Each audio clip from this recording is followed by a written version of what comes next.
I'm Jake Bruden with Aero Building, and today on the Build Show Network, we are going to talk about Rainscreen screen and these Batten UV products from Benjmain Obkyde.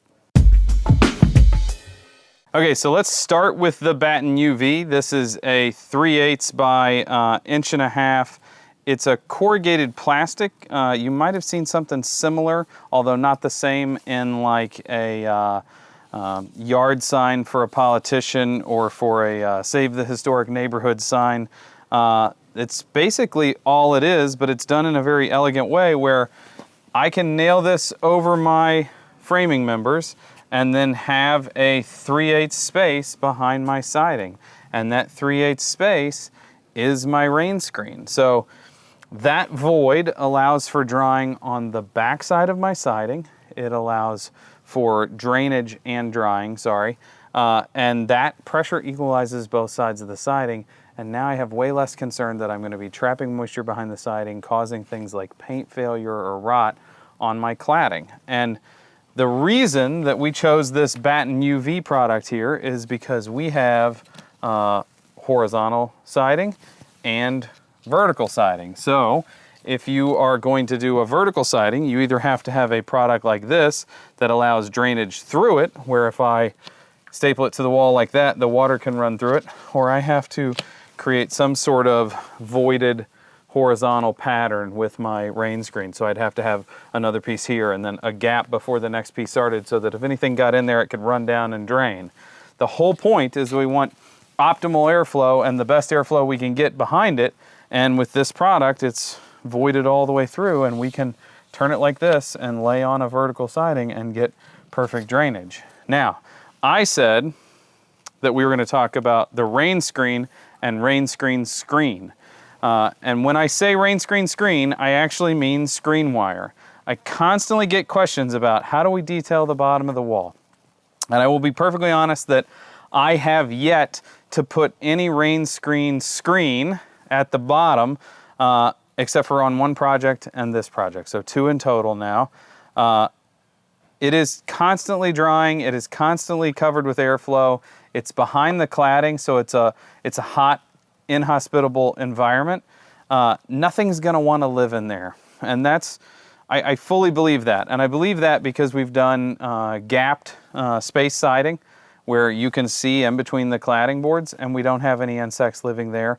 I did this assembly without the screen at the bottom at my personal house. Here, however, and the other house that we did it, we're in the woods.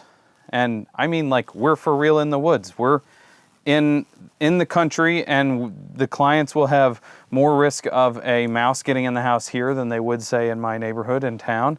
And they have a higher insect population, and they have more rodent and vermin and woods up against the house. The clients are gonna let natural prairie take over around the house. We'll have tall grass that possibly touches the house.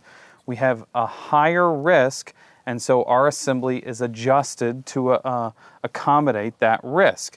And so what we've done here is we take long rolls of screen, we take them to the miter saw, we lop them into 12-inch wide strips, we staple that to the wall with a hammer tacker, we then add our Batten UV strips over top of it, and then we kind of roll it up, push it up against the wall, and tack it again. And it creates this little bit of a bulb effect so that when we push that first row of siding on, that will compress and it will be behind there forever.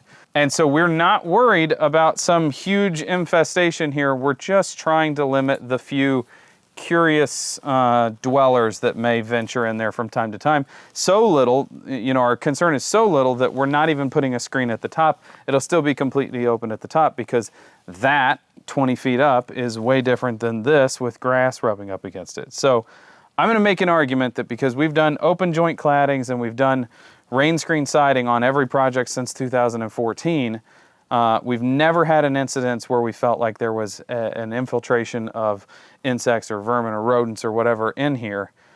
But we have a higher risk and therefore a higher concern here, top of the hill in the woods. So we're making one more little step and it will be a belt and suspenders or it's our security blanket, however you want to look at it.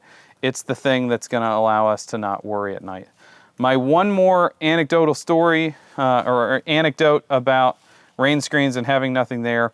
We did a project in 2017 in town for a retired engineer, and he emails me every once in a while that says like, oh, by the way, I know that nothing's living underneath there. I stuck a camera up there.